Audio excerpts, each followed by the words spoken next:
नमस्कार. आज आठवड्याच्या शेवटच्या कामकाजाच्या दिवशी सुद्धा शेअर मार्केटवर इराण आणि इस्रायल यांच्यात सुरू असलेला युद्धाचा परिणाम दिसून आलेला आहे. सर्व जगभरातील शेअर मार्केट खाली आहेत.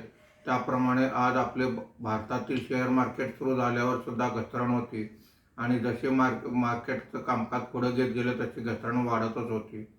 आज मार्केट बंद होताना सेन्सेक्स हा 1470 पॉईंटने घसरून 74,564 वर बंद झालेला आहे.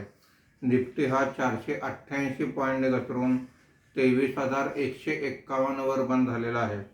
सर्व इंडेक्समध्ये आज घसरण दिसून आलेले आहे.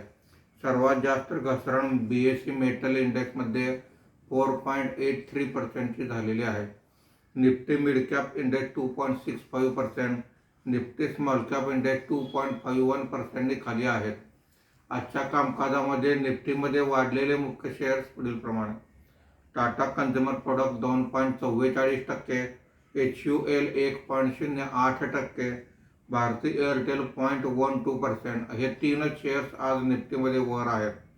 आज निफ्टीमध्ये घसरलेले मुख्य शेअर्स पुढील प्रमाणे: L&T 7.54%, Hindalco 6.16%, Tata steel 5.15%, JSW steel 4.55% अशी घसरण आहे.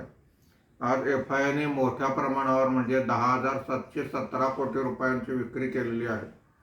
देशी वित्तीय संस्थांनी 9,977 कोटी रुपयांची खरेदी केलेली आहे.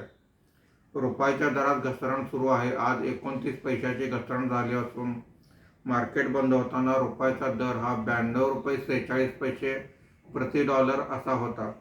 शनिवार आणि रविवार शेअर मार्केटला सुट्टी आहे. सोमवारी पुन्हा भेटूया. धन्यवाद.